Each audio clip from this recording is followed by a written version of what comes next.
Welcome to The Release Show. I'm your host, Brittany. On today's show, we have Jojo Fraser. Jojo is an award-winning author, podcaster, and keynote speaker. She is also dubbed the Queen of Positivity and a kindness advocate who regularly appears on BBC Radio talking about mental fitness. Jojo is a published author with her duet book, Mummy Jojo Uncut, Time for a Mojo Injection, which is available on Amazon. She was awarded a Woman of Inspiration Award in 2019 by the Association of Scottish Businesswomen. She is married with 2 children, a daughter and a son, and lives in Scotland. Let's welcome Jojo. Thank you so much. Thank you. So how are you doing? I'm great.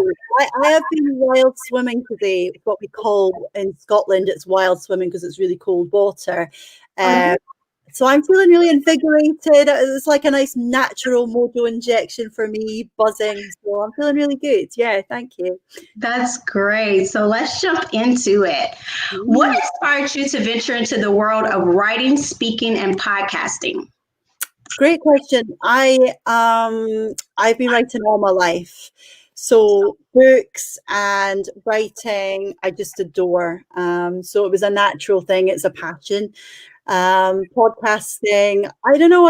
Someone said to me, "Why don't you have a podcast?" In 2017, it was December 2017, and he said, "Why on earth don't you have a podcast?" And I was like, I wouldn't know what to do. Would anyone listen? And he said, "I'm really, really surprised that you're saying this because you seem so confident." And I said, well, nobody's 100% confident on everything, right?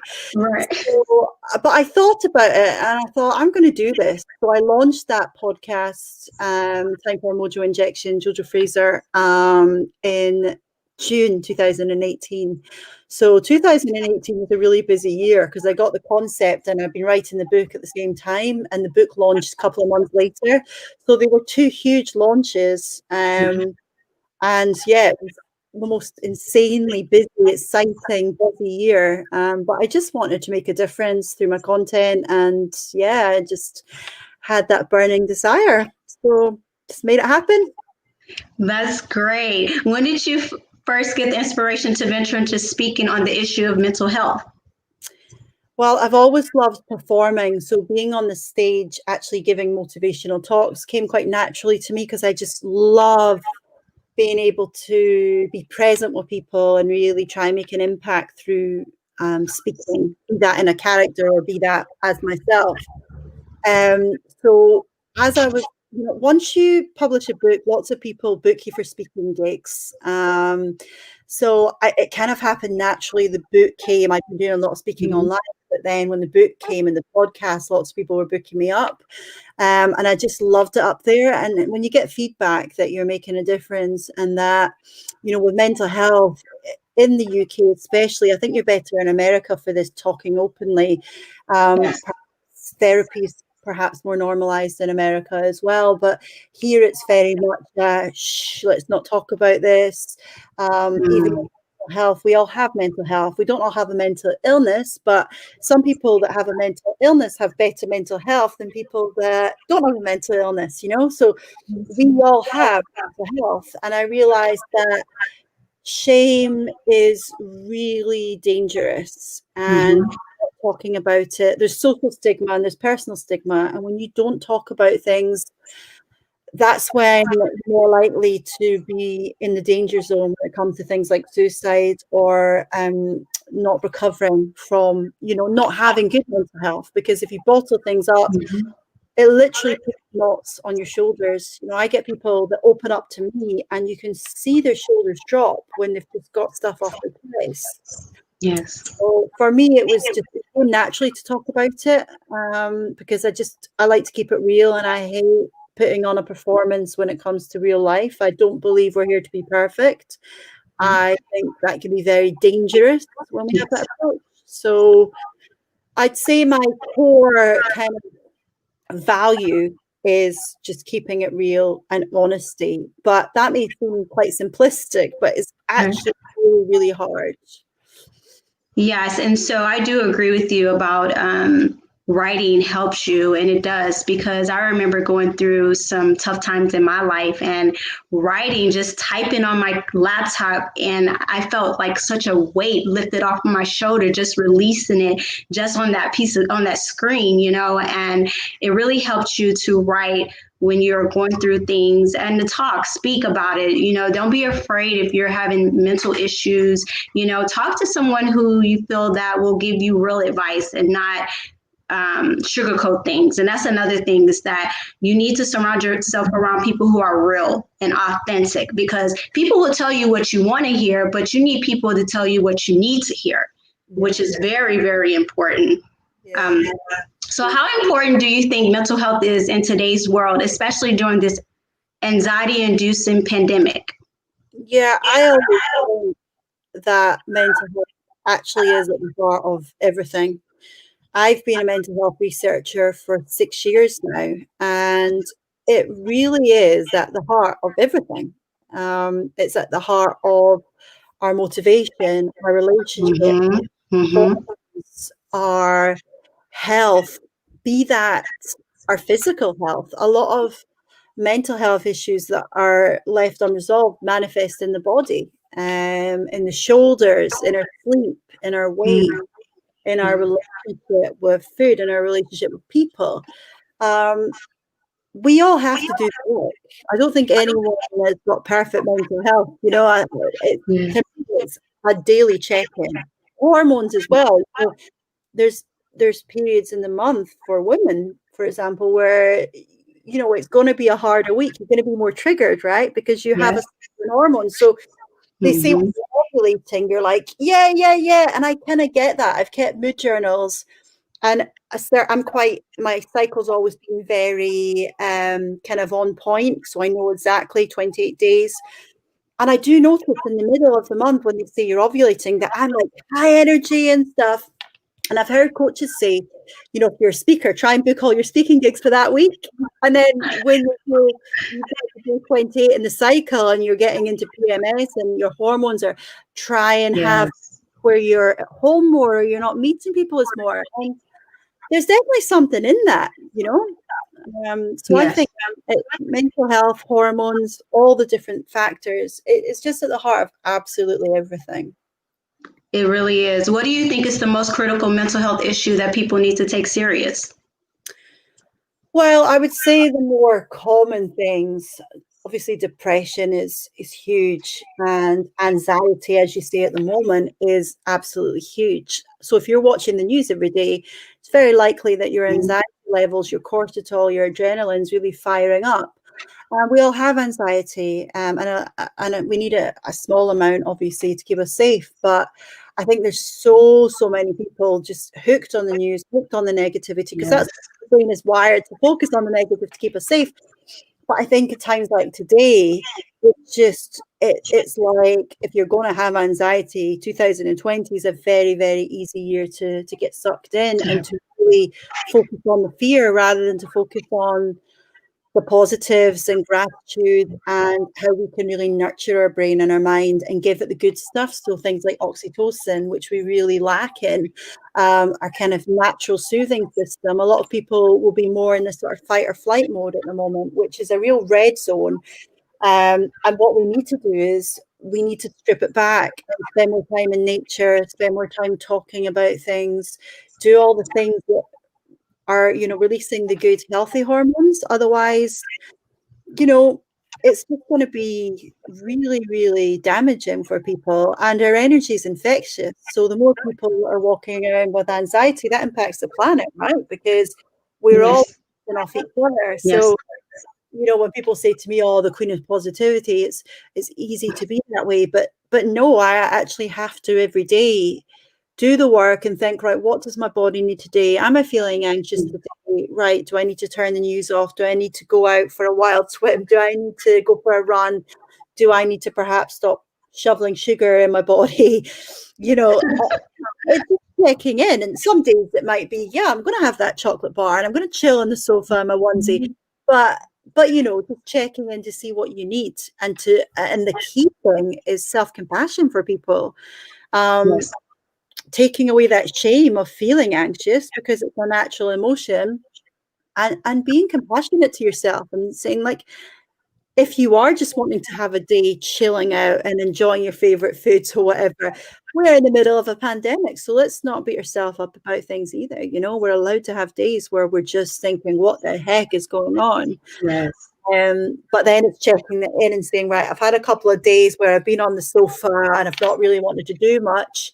That's okay. I'm not going to beat myself up. But it gets to a point now where I need to actually get out the house, go for a walk, do something that I know is going to light me up and snap out of it. And that can be really, really hard, because I've been there when I've been on the couch and I've just felt so low and I felt so confused, not wanted to move. And I've literally had to say to myself, get off the sofa now, go and jump on the trampoline with your kids, or go out a walk in nature and come back feeling a bit better about yourself. And it does help, because when you go out for a walk, you start to release those happy hormones, you know, and you do come back with a slightly different mindset.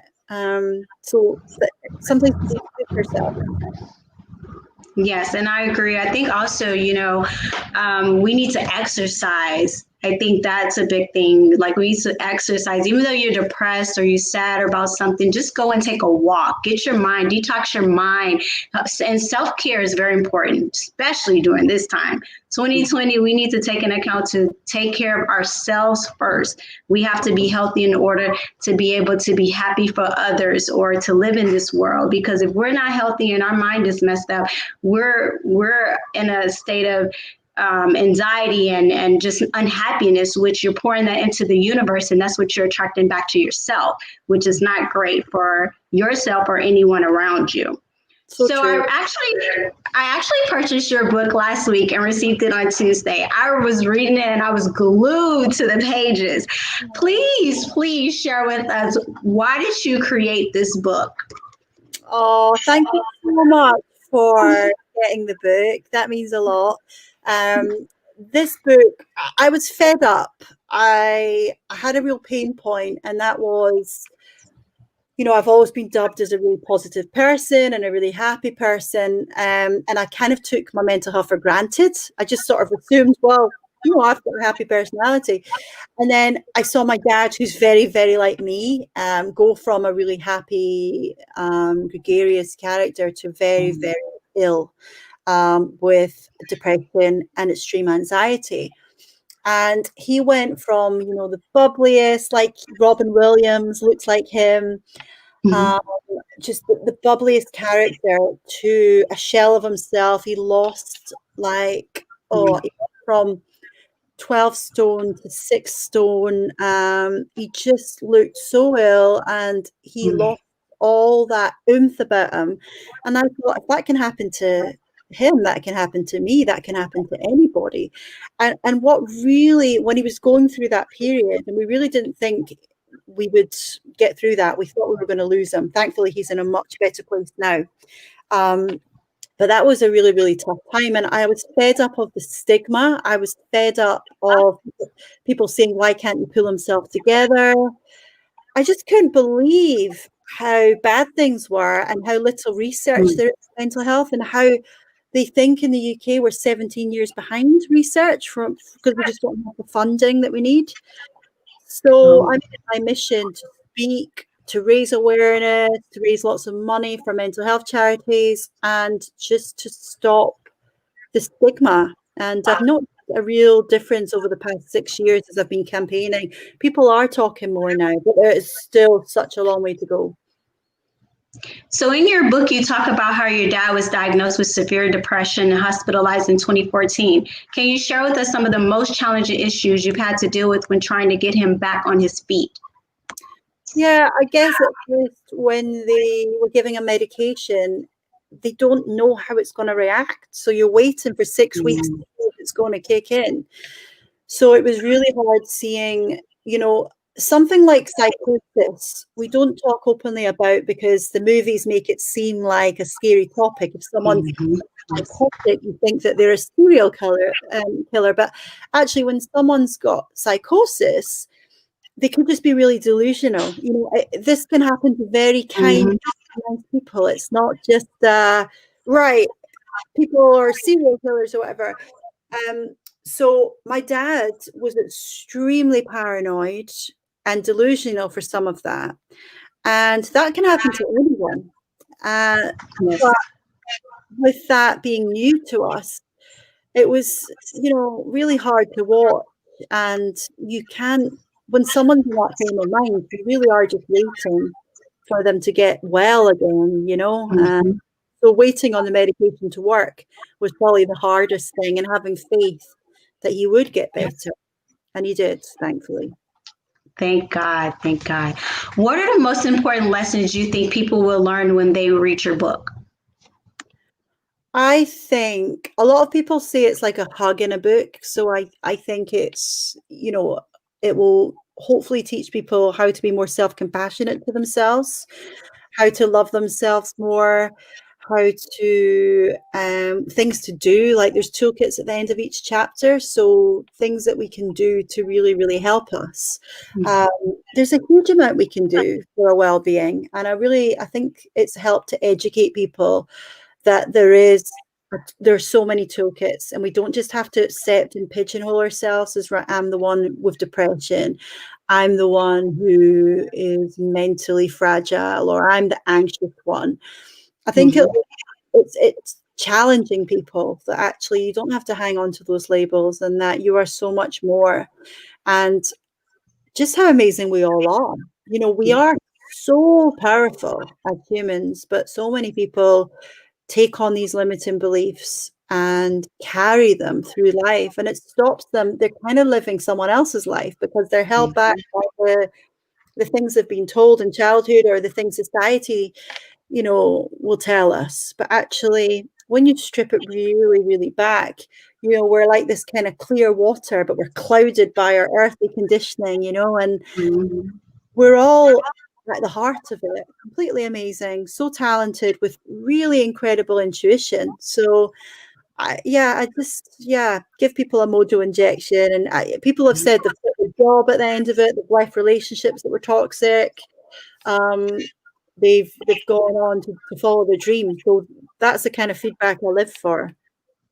That's great. I recently read your blog post, and I remember you mentioning thoughts on Kanye West being manic and signs to look for with loved ones. Tell us about this blog post and what can we do to identify signs of mental illness from those close to us? Yeah, so a friend got in touch and said, "Oh, did you hear that Kanye's manic or hypomanic?" And so I checked out some of the stuff, and it brought me back to when I've had, at the start of this year in January 2020, I'd never had any mental health illnesses. Obviously, as I said earlier, we all have mental health. I've had Mhm. anxiety, and we all have anxiety. So I've had levels where it's crept up if I've been partying too hard, not sleeping enough. But I'd never had a big scare. And in January, I went from a kind of happy, buzzing mindset and tipped into hypomania myself, and then mania, and had a really, really confusing ride. And it took me back seeing Kanye exactly where I was for a Mhm. period. And it's important to note that it's not just part of bipolar. Anyone can have it. I'd never been diagnosed with it. They thought it was a one-off for me.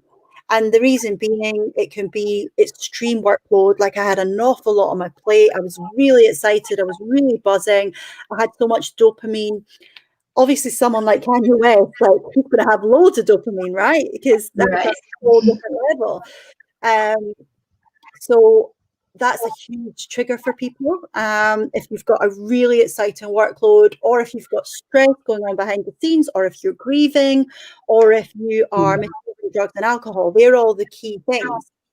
And when I got sick, I was doing dry January, don't take drugs. So I was like, why am I buzzing so much? And I think for me, it was a cocktail of really, really high dopamine, really exciting things going on. So I wasn't sleeping. That started to creep in. So what I'd say is, notice if your loved ones, if the sleeping pattern changes, because my pattern was always 8 hours a night, always protected my sleep, and being very, I need to get my sleep. But at that point in January, February, I just stopped sleeping, but I didn't realize I'd lost the self-awareness then. And that's when the illness is taken over, because you don't have your normal oh, I need to sleep. I was just saying, why am I so buzzy? Why am I so high energy? And I'm not sleeping. And everyone was saying to me, it's just because loads of exciting things are happening, Joe. That's just a normal response. So I was, oh, right, okay. I didn't know I'd feel this buzzy, but I was just going with it. But meanwhile, my family that knew me really well started to spot that things weren't right. Yeah, they just knew that I wasn't myself. I was too boom, boom, boom. And the thing is, people that didn't know me, because I'm known as Scotland's Queen of Positivity and Energy, people that met me just thought that's just what she's like. She's boom, boom, boom. But my family knew that it was boom, boom, boom, but completely different level.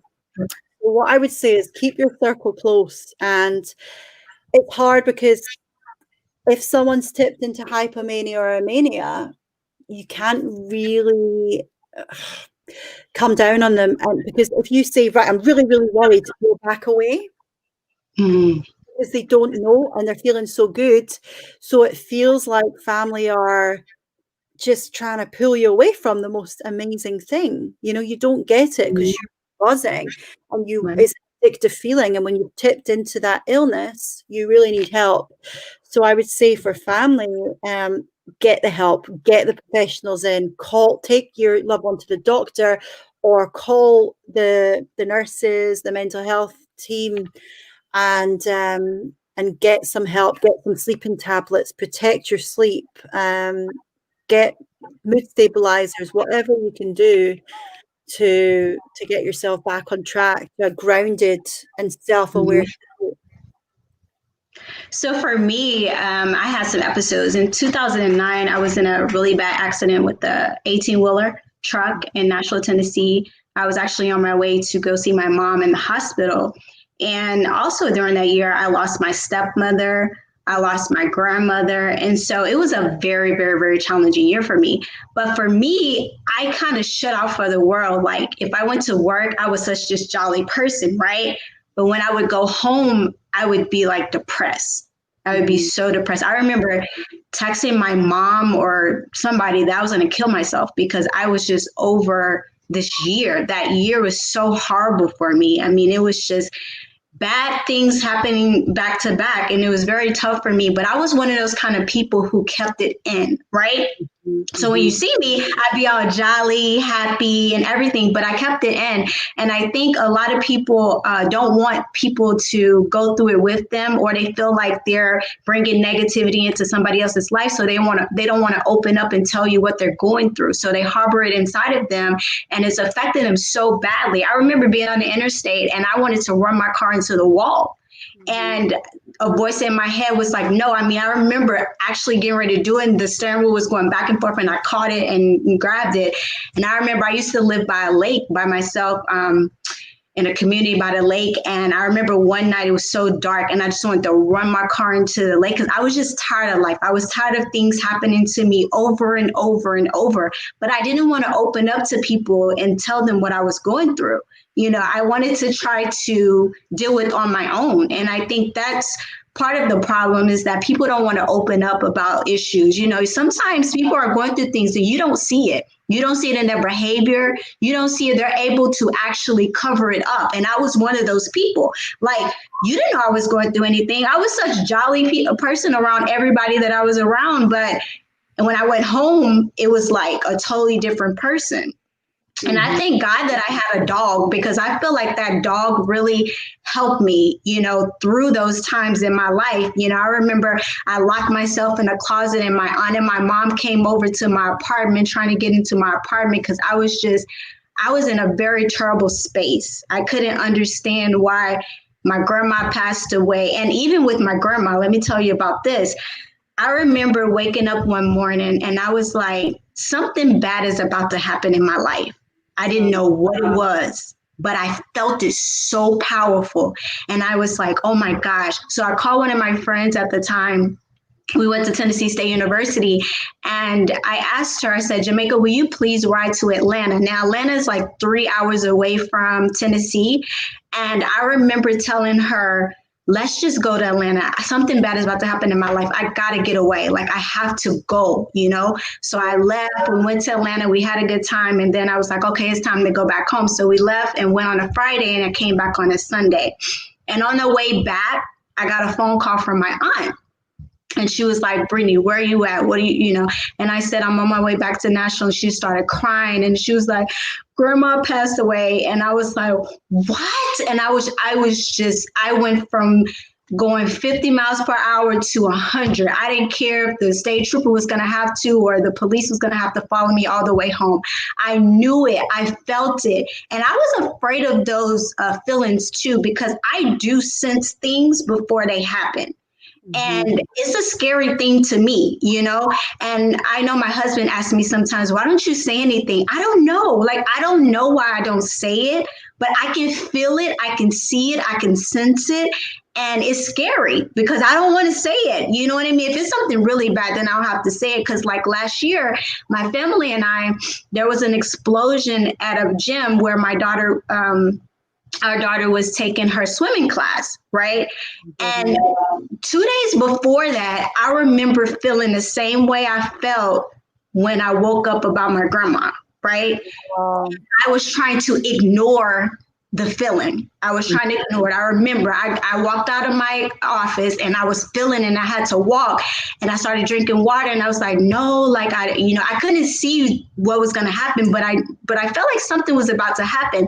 And then we go to the swimming class on the Saturday, and the explosion happens. We're in this building and it explodes, you know, and it was terrible. And I thank God that my daughter was in the water because she didn't even feel or hear.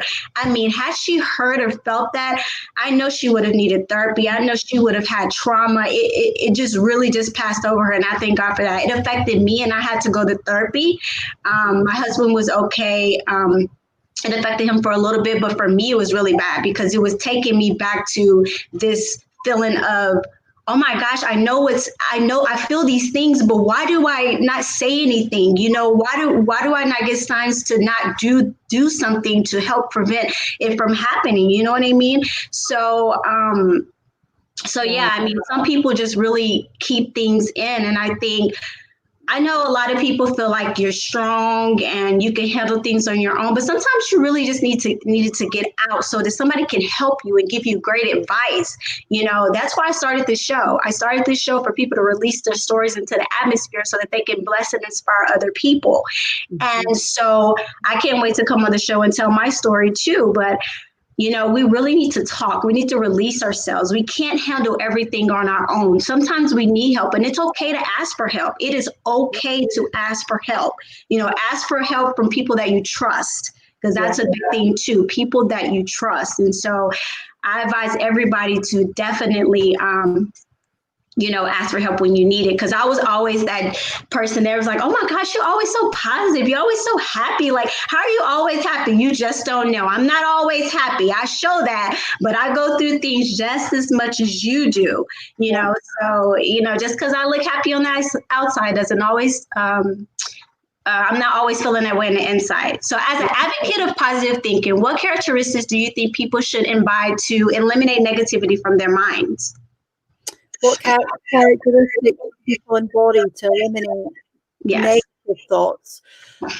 Oh, I mean, it's a hard one, and it does take work. If your mind is like so negative, and it, you know, you're obviously programmed a certain, you know, we pick up things, as I'd mentioned earlier. It's really, really easy to start to feel that inner critic or the imposter syndrome or whatever, and it's learned behavior, right? And well, it's learned behavior, but also, as I said, we're wired to have a bit of anxiety and focus. So just you get like 10 compliments and one negative, your brain is wired to focus on the negative. So everyone will say this, but like gratitude does work. It does work, because if you don't focus on those positives, then all you've got is all the negatives, right? So you have to every day. So just say you're like, oh, life is so busy, it's so frantic, then you've got to try and find a positive in that. Like, right, I'm earning money, I'm busy, or I've got a family to provide for, trying to flip every negative into a positive, and that takes a lot of work. Self-compassion, being kind to yourself, and as you say, you know, as an empath, which you clearly are, because when you're an empath and you feel really deeply, you do get you kind of tip in, because we all have spiritual health as well. So you've got spiritual, mental, emotional, and physical. And the spiritual does get neglected. It can certainly get neglected in the UK. I've always been a very spiritual person. I was raised in the church, so I was praying all my life, and I've seen a lot of stuff and I've felt a lot of stuff. I have gone into it. I went into a church start of the year, and I had this thought like, wow, it feels like there's angels all over here. And then someone stood up and said, God's just told me there's angels all around the church. It was so funny. Wow. And I could actually feel my hands. Like, I believe that we are all spiritual beings having a physical experience. I think it was Oprah that said that. And when we meditate and we pray and we tap into that deeper part of us, you know, when you get still, they say, quieten the mind and the soul will speak. When we take time to quieten the mind, we access a deeper place within us, right? Yes. That knows all the answers. So that part of you that knew something was going to happen, you know, yes. That part, you know, I was doing an energy course and it was so, so powerful. And I was feeling like energy, because energy is a thing, right? If you go like that, you feel the energy. If you rub your hands together and you go like that, you feel all the energy. So you know, we're bouncing off each other. So energy attracts energy, as you say. So if you're in a really negative energy and you spend time in a really positive energy, then, you know, boom, boom, boom, you're going to fire up here. You know, it's really going to help when you're feeling negative. And for me, being around that kind of pure, like, energy, it's so good for us, you know, and it uplifts you. It really does. So I think it's reminding yourself that there's a deeper part of you, and we can be so busy rushing from pillar to post that we don't take time to access that. But I found when I did intense meditation and mindfulness last year that I accessed a whole different level of intuition. It was just a game changer, and all the intuition was coming why I'd picked up certain limiting beliefs, why I'd felt like I needed certain things in my life to fulfill me because I didn't feel I was enough. And you start to get all these downloads, you know, that are so powerful. Meditation is absolutely key in mindful practice. You start to get these downloads that are just can blow your mind a little bit, but your mind can't get there without it. You know, it's on its own. Quieting that down to access that intuition and to access that place of kindness and compassion, because the mind can be so critical the way it's wired. It's not our fault we have a mind, but also when you get to that deeper place, it can be kind, that can place within us. That's because that's love. Now, the opposite of fear is love, right? Fear's a very negative, low vibrational energy. Love's a very, very high, light. Fear's a dark, low vibe. And love is light and high. So you want to do things that get you to that light and high as often as you can. So for some people, that's swimming in the sea. It's walking along the beach. It's going to church and singing. It's sadly, we can't do that now at the moment. Turning on the music and putting on the tunes that get you to that place, that special place. Going for a run, anywhere where you can silence that inner critic. And there's so many natural tools to get there, so many natural, so places where you go, you know, when you feel that sense of calm and balance, do that, and do that every day if you can, because once a week isn't enough. You know, you can't just say, on the weekend I'm going to go for that swim and I'm going to meditate for 20 minutes but do nothing the rest of the week. You need to quieten down the mind every single day and access that clarity that we all have, access that intuition, and access that place of love where you have more compassion and forgiveness. I remember once, I was so angry one week. I felt like I was so angry with mistakes and I'd been really hurt. And I was carrying the anger and the hurt and the bitterness. And I remember going to meditation class and releasing it all that night and just coming into the heart space where you feel love. And I quietened the mind and I cried and I released all that negative energy, and I came out of the class like floaty, because I'd come into the class in a low vibe state of anger, fear, bitterness, and resolved it within that hour space and left with love and light. And it was just my whole body changed. I let it all go, just let it all go. So we need to do that, because if you're carrying around negativity and anger and hatred and resentment and bitterness and self-sabotage, you need to do something about that, because it's not going to go away until you shift it, right? Yes. So find your way of shifting it. But as you say earlier, you need to talk. You can't do it all on your own. You need to reach out to communities and people that will help you do that sometimes, That is true. And I know a lot of people are afraid of like therapists. And I really think that we all should enter ourselves into therapy. Whether you feel like you're going through something or not, it will help you. You never know what is hurting you and stopping you from feeling your purpose in this world. And so I think we definitely need to do some self-care this year and continue to do that every day. I love listening to instrumental music. It takes my mind there. When I'm going through something, I love to listen to the melodies, and it just makes me so happy. It makes me move and dance and everything. So that's what I use for myself. Yes, Jojo. Love it. Yes. Okay. How do you think mothers can raise their children to grow up into adults with a positive and optimistic mindset? Well, they see you, right? A lot of people say to me, Bonnie is just a beacon of light, and they say it's because you're so positive, Jojo, and that's such a big compliment, because a lot of it is learned behavior. When we practice gratitude with our kids, we can actually rewire their brain. So even if genetically they're more prone to being negative pessimists, if you sit around the table every day and you say, right, what are you grateful for? You can rewire the brain. There's a lot of stuff about genetics, but there's so much within our control. Like Bonnie talks about growth mindset, and in fairness, schools are a lot better now at educating in this as well. But she'll say, do you have a growth mindset or a fixed mindset? And talking to them about growth mindset, talking to them about resilience, making sure they know that life isn't supposed to be perfect, making sure they know that it's okay to sit in the darkness for a little while, not too long on your own. But that to really, really experience light, we need to see the dark shades as well. So to really, really be thankful, life is not light and love and happiness all the time. Yeah. And some things happen that are just horrible. When I was sat in a hospital at the start of this year, paranoid and delusional and really unwell, thinking my family had sent me there and thinking the nurses were trying to poison me. My mind was broken, right? And I remember writing on the wall, you will get out of here. You are strong.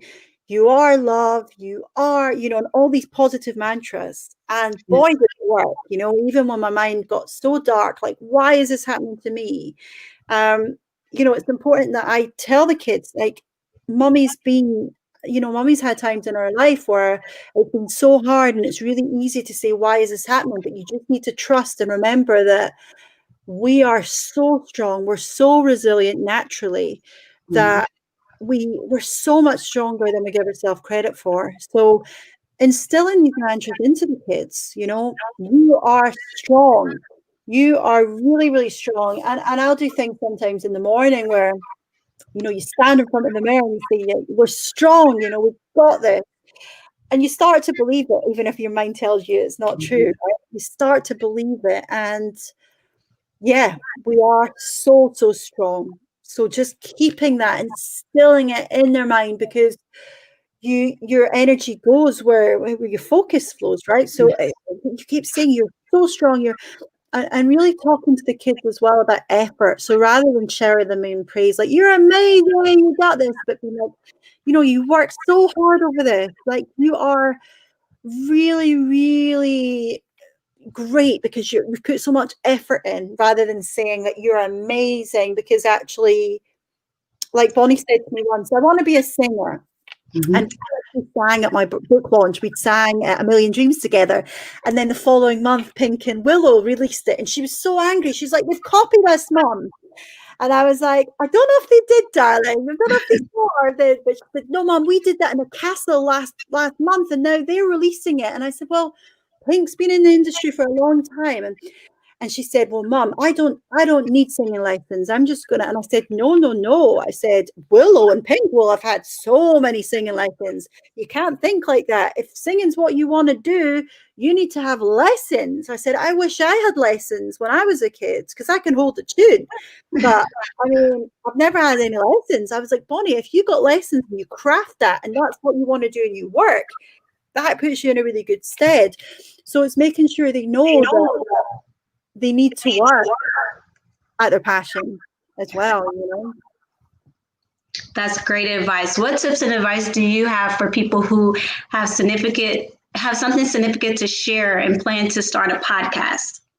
Oh, well, you've got something to say, right? The world's waiting to hear. You know, we all have a story, right? Yes. So many stories are suppressed from fear. You know, when that guy Max said to me, who was doing some work experience with me, and he said, why don't you have a podcast? You know, my first thought was fear. Why would people want to hear, and what would I do? And if you listen to that voice, and I could have just listened to that voice and written it off, but I thought, no, he's got a point. I've got something to say here, and I want to get other people on it and learn from other people. And it was one of the best things I ever did, was launching a podcast, because it's a safe space, as you say, where you can come and you can learn from others and you can share your story. And for me, it became free therapy for people, because it's an honest spot where we can just share everything, and there's no performance. It's just all real, raw. And that's changed so many lives. And if I didn't do that, so I would say to you, think how many lives you could impact, and your own as well, because you are going to learn so much from that space. As a mental health researcher, I've learned so much from my podcast space, so much invaluable. And every conversation you get, you'll have a little nugget of wisdom, because everyone's got something to bring, right? Everyone's got something to share. So you're in for a treat. It's worth the work. And just tell any imposter syndrome to back off and just get out the front door, you know. And I talk about that a lot in the book. You know, it's chapter 14, the final chapter, is all about that kind of stuff. It's a letter of self-compassion, like follow your dream, do what you do, don't break your heart by, and it's never ever too late. Never too late. There's still so much time. That is so true. Writing during podcasts and public speaking is about grabbing attention and building a following. What strategies do you apply to get people's attention so that they can continue to listen and become your fans and followers? You just got to keep showing up and be consistent. And, you know, with the podcast and the content, I was showing up, just constantly putting out and making sure that you stay in line with your values and what your brand's really about. Just keeping that consistency and always checking in to make sure that you are in tune with what you really want to do. Because if you go off and you lose yourself, then that's going to show, right? If your content isn't authentic, that's going to show. And it would be easy to get swept into the crowd or to take on brand deals that aren't on point. And when you get still and you can tune in, is that brand right to work with or not? Is that my voice or someone else's? Is that a limiting belief? So just making sure you're as authentic as possible and really staying in tune with that, I think, is so key. Be yourself. For a cause to, yes, be yourself. What is your advice for people looking for a cause to champion like you are right now? A cause to champion? Well, just make sure that it's your pain point and it's something that really means so much to you, because then it's not work. It's your mission, it's your purpose, it's your passion. So do something that you really believe in. I mean, I'm never, ever going to get tired of campaigning against keeping it real and smashing stigma. And it's a pain point for me. It's here. It's not here. It's, you know, if someone says to me, oh, why are you going to go on TV, you know, to speak about your mental health? I'll take that personally, because I'll say, well, you're putting shame into the equation. You're saying I shouldn't go and talk on national TV about it because because it's shameful. I'm sorry, but actually that could save lives. Shame kills people. So I actually get really annoyed when people try and shut me down.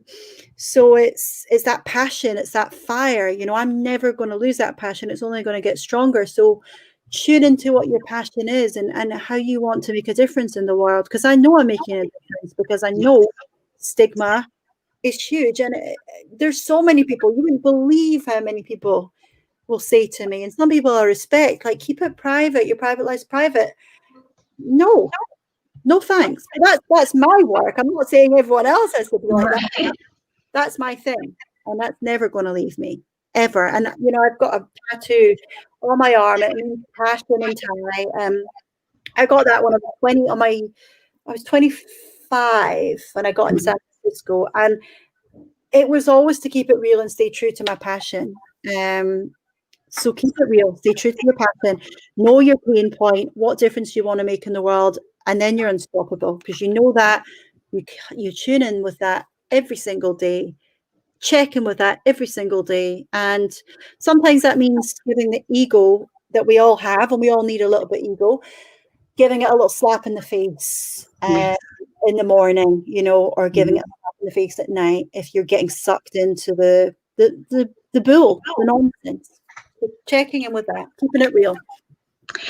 Thank you so much, Jojo, for sharing your story. It's beautiful. And if you want to learn more about Jojo, please purchase her book on Amazon. It is a great read, very inspiring. She is an open book. She also has a podcast. She has a blog. There's many ways that you can connect with Jojo and get some inspiration from her.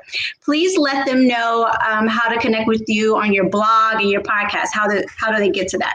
So my website is mommyjojo.com, and all the links are to my social channels, so Instagram, Facebook at Jojo Fraser Mojo, which you see below here, and books on Amazon. Yeah, just type in Mummy Jojo or Jojo Fraser, time for a Mojo injection. It'll come up, I'm sure, if you start typing. So you can get the book there. And the podcast is Jojo Fraser, Time for a Mojo Injection. So that's on Spotify, Apple, all the key sort of podcast channels. So yeah, please get in touch and tune in. Yes, so I will continue to tune in, and I'm super inspired by you. Thank you so much for being an open book, and I hope that you've touched many lives on this show today. And thank you guys for tuning in. Have a great day. Thank you so much. You're welcome.